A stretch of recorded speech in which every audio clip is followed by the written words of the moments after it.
LLB 5 year और उसका जो है वो पार्ट 5 जो है आखिरी साल उसके मुताबिक ये सिलेबस तैयार किया गया है। और इसके अंदर जो एडमिनिस्ट्रेटिव लॉ उसका जो क्वेश्चन नंबर फर्स्ट है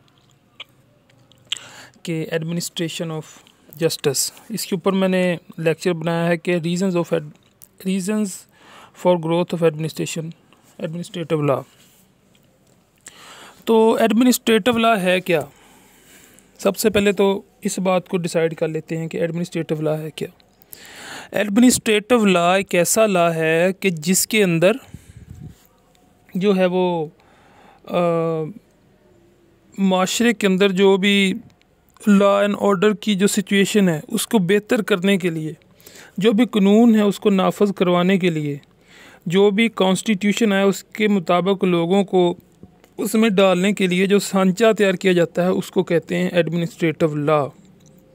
ये तारीफ़ मेरी है और ये आपको कहीं नहीं मिलेगी, और मेरी इसके ऊपर काफ़ी बहुत लंबी चौड़ी सर्च है एडमिनिस्ट्रेटिव लॉ के ऊपर, और मैं उस हवाले से ये लेक्चर बना रहा हूँ। ये जो किताबी लिखा हुआ उसके अंदर उन्होंने लिखा है कि इंट्रोडक्शंस का यही है जो मैंने आपको बताया, लेकिन मैं पढ़ देता हूँ कि administrative law deal with power, duties and administrative authorities. ठीक है, तो ये जो एडमिनिस्ट्रेटिव अथॉरिटीज़ जो एक रियासत बनाती है, ये उसकी ताकत, उसकी पावर उसको ये देता है, उसके साथ ये डील करता है कि वो किस कदर ताकतवर है और अपनी जो लॉ एनफोर्समेंट करवा सकती हैं।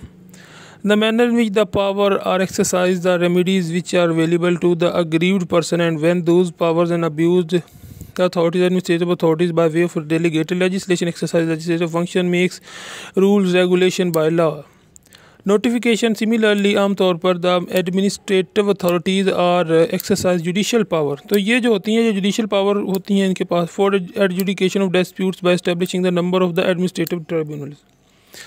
डेफिनेशन इसकी बहुत मशहूर फ़लसफ़ियों ने की है, लेकिन मैं यहाँ पर जिसकी सबसे इम्पोर्टेंट है, मैं देखता हूँ कि है कि नहीं, यहाँ पर वो पढ़ूँगा, नहीं है, मैं डाइसी की पढ़ देता हूँ। Denoting that the portion of the national legal system which determines the legal status and liabilities for the all officials which defines that the rights and liability of private individual in their dealing with public officials.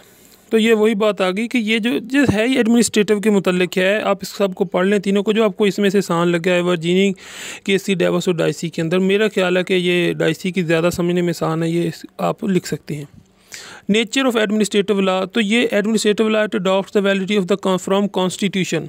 ठीक है, ये अपनी जो ताकत है वो constitution हासिल करता है, एंड अडॉप्ट इस power from the delegated legislation, और जो अपनी ताकत है वो डेलीगेटेड लेजिस्लेशन से लेता है। It also possesses the quasi legislative and quasi judicial power. Scope of administrative law में आ जाता है deal with the power and duty of the administrative authority, the manner in which the power are exercise, the remedies which are available to the aggrieved person when those power are abused by these authorities. Object of the study of the administrative law, the main objective of study of administrative law is to find the way which these themselves authorities could be kept within their limits।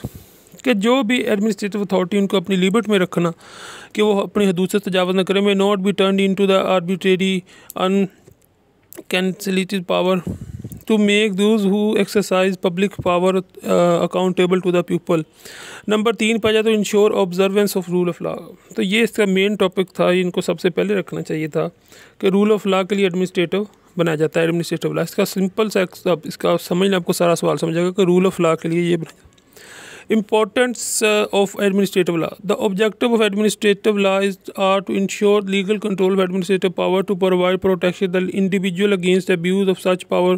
In such a context, study of administrative law become of the significant need for administrative law। It is intended for the stability, ये stability के लिए और growth और बढ़ोतरी के लिए of the society के लिए है। For the maintenance of the just social order and welfare of Mankind. ठीक हो गया, बहुत ही आसान इसकी उसने सब समझा दी। ये आप समझ लेना इसकी, ये नीड फॉर एडमिनिस्ट्रेटिव लॉ, तो आपको सारा सवाल समझ आ जाएगा। Reasons for growth of administrative law, ये बहुत ही इंपॉर्टेंट टॉपिक है और इसके ऊपर जितनी मर्जी बहस कर लें। इन एडुकेसी ऑफ जुडिशल सिस्टम, तो ये कहता है कि जो असल में हमारा जो अदालती निज़ाम है, जो जुडिशरी का सिस्टम होता है वो कमज़ोर होता है, उसको ये ताकत देता है। ठीक है, और उसकी जो शाना मशाना खड़ा होकर ये अपनी काम करता है और ये उसको बहुत ज़्यादा सपोर्ट देता है, उसके काम करने में आसानी होती है। इन एडुकेट लेजिस्लेटिव प्रोसेस, और ये जो लेजिस्लेटिव प्रोसेस होता है, जो मुल्क के अंदर एक बहुत बड़ा एक स्ट्रक्चर होता है, उसकी चलने में मदद देता है एडमिनिस्ट्रेटिव लॉ, बहुत आसानी के साथ उसको ये वर्क करने में मदद देता है। Less technical informal nature of administrative law, ये भी पढ़ लें। उसके बाद में आ गया कि फंक्शन लेस प्रोसीजरल करैक्टर। इसका जो फंक्शन है ये इस तरह का है कि law represent functional rather than the theoretical legislative approach. The traditional judiciary is a conservative rigid technical.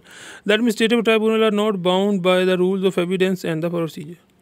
तो ये जो है वो रूल बनाए जाते हैं, उनके हिसाब से इसको चलना पड़ता है और ये जो है वो अपना काम करता रहता है। Preventive measures to inform law to punish people, effective step to enforce preventive measure. उसके बाद में जो भी इनके जिस काम से रोका जाए या जो काम करने का हुक्म दिया जाए उसको करने के लिए इंतज़ामी मशीनरी की मदद करता है। Radical chance in philosophical rule of state. उसके बाद में आ गया people pressure to solve their problem. ये भी बहुत बड़ा प्रेशर होता है एक रियासत के ऊपर, तो ये उसमें भी मदद करता है। मेंटेनेंस ऑफ इंडस्ट्रियल हारमनी, और ये इंडस्ट्रियल हारमनी में भी मदद करता है।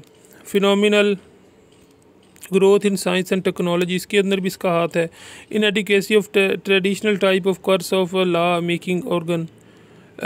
Inability of legislature to pass all kind of law, तमाम किस्म के कानून को पास करने के अंदर भी ये सलाहियत रखता है। Operative control of administrative authorities according to grifts and streets. तो ये कंक्लूजन के तौर पर हम कह सकते हैं कि एडमिनिस्ट्रेटिव लॉ जो है ये एक ऐसा कानून है, एक ऐसा ताकत है कि जिसकी मदद से जो है वो माशरे के, इस तरह के आप 100 और हेडिंग भी इसके अंदर ऐड कर लें तो इसके सवाल की अफादियत में कोई कमी वाक़ई नहीं होगी।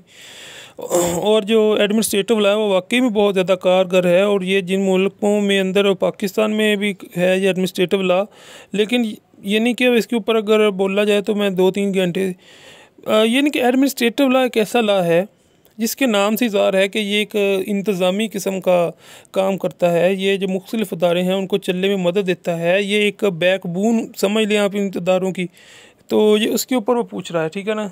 अब ये सब हैंडिंग यही है कि ये क्या क्या करने में मदद देता है, ठीक है। ये सब यहाँ से लेकर reason for growth of administrative law से लेकर ये सब, ये जो 11 तक आई है, 12 तक यही है, इसका यही मतलब है कि इन अदारों के अंदर ये तो इसने गिनवा दी हैं, लेकिन बहुत सारे और भी फंक्शन हैं जो ये करता है। तो इंशाल्लाह नेक्स्ट वीडियो इसके जो रिलेटेड मैं इसको बना कर रखूँगा और उसके अंदर इसको डिस्कस करेंगे। लेकिन अब तक के लिए ये सवाल देख लें, reasons for growth of administrative law, बहुत इंपॉर्टेंट टॉपिक है, बहुत इंपॉर्टेंट क्वेश्चन है। इसको समझ लेकर कोई बात समझ नहीं आई तो आप मुझसे पूछ सकते हैं। Thanks for watching. देखते रहिए कानून बोलता है, हमारे चैनल को सब्सक्राइब कर लें।